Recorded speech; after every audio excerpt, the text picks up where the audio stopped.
I don't know about you guys, but lately gas prices have been a little crazy. Between gas prices and school shopping, it's slim pickings budget-wise as far as spending for plants. Hi guys, I'm Lauren. Welcome to my channel. It's so good to see you guys. Thank you guys for coming back every week and subscribing. I see you guys. You guys, oh my gosh. You guys are the reason why I keep doing the thing. So I really, really appreciate it. Make sure to subscribe if you're all about the planty awesomeness. If your guys' budget is as slim as mine, then you are going to find this video super, super helpful. These are a bunch of the different items I have found at the dollar store to be used and reused, and they're inexpensive for us to be able to utilize for our plants. So that way we don't have to go out and we don't have to spend $20 on a moss pole, okay? We can just spend $1 on a couple of dowels and then be able to make it work, right? Okay, so we're going to use what we got, and this is a video on all, I keep hitting this poor plant. This is a video on all of the things that I buy personally from the dollar store and how I use them. Hopefully this helps you. Hopefully this inspires you a little bit and you find it a little bit interesting. Definitely drop your comments down below. I love hearing from you guys, and let me know how you're using different dollar store items. I know there are lots of other YouTubers out there making these type of videos, and I know that you guys are super creative and inspirational and are here for the planty awesomeness, and I would love to hear your perspective on things. That being said, let's get into it. Hear me out, guys. Clear cocktail cups, okay? They fit perfectly as little cash pots to put the little 2.5, 3-inch pots when you buy the plants for like $2 or $3 from Walmart or Lowe's or Home Depot, and they need water all the time, like this peace lily, for example. Or you have propagations in the little 2-inch pots that you're just waiting to grow up a little bit more, like this Hoya right over here. They just work perfectly. They catch all the water, they create the humidity. You can put rocks in the bottom of them and make them into their own little cash pots. They're clear, they're see-through, they are for so much more than just cocktails. I use these little glass stones and I just set them in the bottom of the pots, and then it'll lift the nursery pot up so that it'll be even and the leaves won't get stuck inside the bigger cash pots. And it also keeps the nursery pots from sitting in water. I feel that that's the best way to use pots. When they say to put rocks in the bottom of your pots, I feel like that's what they originally intended. It just raises the water table if you put them at the bottom of your nursery pots, but if you put them at the bottom of the cash pots and set the nursery pot on top of it, it'll actually help all that water evaporate and create like a humidity bubble. And it's pretty fantastic, actually. So, I mean, for $1, I fill up 2 or 3 pots. Also help to make the cash pots heavier. So if you're trying to have a pole in them and you're worried that it's gonna tip over, then you can put them in the base and it'll weigh it down and prevent it from tipping. This one is gonna seem a little weird, but it is the wood carving set. Why would you need a wood carving set? Because scissors can actually crush the plants when you're cutting them, depending on the angle and how you do it. And if they're not sharp enough, they're more blunt, they'll actually do more damage to the plant and they can cause rot and a lot of other issues. But if you use one of these little knives, you can get it at just the right angle. For example, on this philodendron birkin, if I wanted to chop it and propagate it, not all philodendron grow like the vining philodendron. So if I wanted to scoot in here and be able to be able to chop and prop it right here, it would be really hard for me to get my scissors in there. It would be incredibly difficult for me to get my thin, sharp scissors that I use all the time, my gold ones. I know you guys have seen them before. I wouldn't be able to get those to cut through that. And even though they're sharp, it's just not going to work. It's too thick for too tiny of a scissors. But if I used my big scissors, then it would mangle and mash this entire thing up.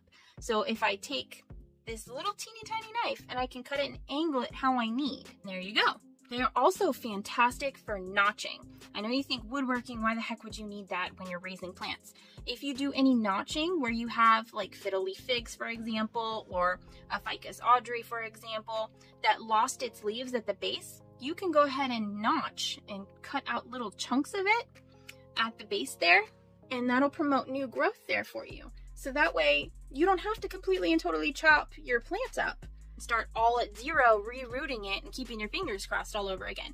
You can just go and notch it and then have it come back. Now I know this doesn't work for a lot of the smaller plants, but it's great for the more woodied stemmed plants. All right, so you can get these cork sheets, which I just found this year. I don't know if they're still in. I found them in the crafty section. They are fantastic. I have my terracotta pots, and then they will wick away the moisture, which is fantastic. But if you have the terracotta trays as well underneath and you don't have them glazed, then they're going to wick away the moisture right into your table and your furniture. So one way to prevent this from happening, or if you're really concerned about spillage in that area or whatever, you can just put the cork underneath. Another thing that I've used from there that protects your furniture really well is the clear shelf liners. I have used the adhesive one. I've used it in my greenhouse, and then I've also used it on my thrifted furniture that's in my plant room. I've painted it white, and then I wanted it to stay white, so I just covered it with this clear shelf liner. I just winged it. So there's definitely better ways to do it, but I think this is a very cool thing for a very small price that you can use to protect your furniture. Definitely give it a shot, because if you're anything like me, there's spills and messes and dirt and fingerprints and just everything all over the place. So if you have wooden furniture in your plant room, or you have thrifted some stuff, then this is definitely a great way to protect all that hard work.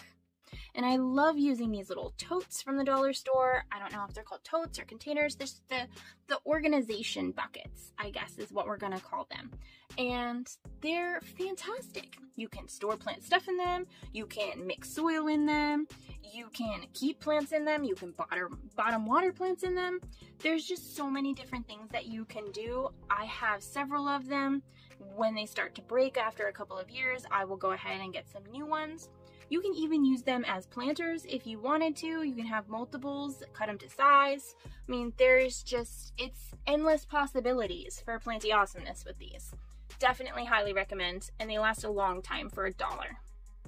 Alright, so I don't know if they have them anymore, but they used to have bigger candles. Take the bigger candles and you can use them as cash pots, or you can use them for various hydroponics. If you use leca and you're just looking for something that is clear and pretty so you can see the roots and whatnot, but you want it to still be able to fit a nursery pot, you can get the candles and you can clean the wax out of the candles. There's a bunch of tutorials online, so I'm not going to bore you with the details of that, but you just clean out all the wax and then you rinse it out and make it all nice and pretty, and then you can use it for whatever planty stuff you want.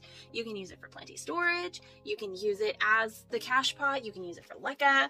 I mean, you can use it for propagations. And these ones tend to not come with a lid usually, unless you get the smaller ones from what I've seen. So you can probably find them if you thrift as well. But for $1, a nice glass jar that'll actually fit a nursery pot, that's kind of fantastic, I think. My biggest problem when I'm trying to find cash pots is that they just don't fit the nursery pots appropriately, and then I have to adjust, like with the rocks like we were talking about earlier. These wooden dowels are fantastic. I use them to prop up my different little propagations that I want to trail upwards. They're also really fantastic for small starter plants. You can even group multiples together to make a thicker one, and then you can also just attach them to the pole or whatever and keep it trailing upwards so you don't have to start it all over again if it's attached to it. And for $1 you get like 4 to 8 of them. It's pretty freaking awesome. It's not a bad deal, and it's cheaper than a moss pole for little baby starter plants. So definitely something to look into. I also really love to use these little alligator hair clips to clip the plants to the dowel. You can also use them to clip the plants to the moss poles as well, if you get the moss poles from Amazon or you make your own. In addition to that, if you did want to make your own moss poles, they sell cotton twine, which is just fantastic. It's in the yarn section, in the crafty section, and they sell cotton yarn. I've used the cotton yarn to make my own little plant hangers. I've used it to make my own moss poles. I've used it to tie plants to the moss poles when I didn't have clips or the tomato tape. Oh my gosh, these clear plastic trays, they're meant for like parties. You get one for $1 each, but they are just so beautiful. They lift everything up. I love it that I can bottom water things without having to move it around. I can have multiple pots in it and it still looks kind of nice and fancy. I believe it was Plants, Pots, and Whatnots, Nikki, her channel on YouTube, who came up with this in the first place. and I found her channel and I found them in my dollar store, and it just blew my freaking mind, and I've been using them ever since. So definitely one of my favorites, a must-have. You don't have to use it for bottom watering, but it is nice to kind of be able to have multiple plants all together in one little area and have it look nice and be contained a little bit more. It also makes, if you spill any soil or leca or whatever, it won't go all over the place. It'll just go in the one tray, clean the tray, call it good. It makes so many things so much easier. Definitely worth $1. I don't know if it's all dollar stores or not, but they have these super cute jars that have clear lids so the sun can shine to them and so the light can get through. And it's just so amazing. It's perfect for propagations. I've used it so much for propagations. Here are a couple right here that you can see. I've also used their glass vases over here. I just put a lid on top and it's like a mini terrarium right here. I use it for my little baby peperomias, as you can see. I use these little glass jars for propagations all the time. I use the bigger ones and the taller ones. They are fantastic for peperomia and begonia in particular. But if you wanted to go ahead and root something like a string of hearts in there, it's not going to be so great if you want to root some bigger leaf things like philodendron, for example, unless you're using the smaller leaves. But definitely for my peperomia in particular, I really love to use it. These are just so fantastic for the smaller propagations and the smaller leaves. The ones that would totally drown in that jelly jar you cleaned out. I see you, jar keepers. I see you. I do it too. But now we can collect tiny ones too. So definitely fun, cute, great for little projects.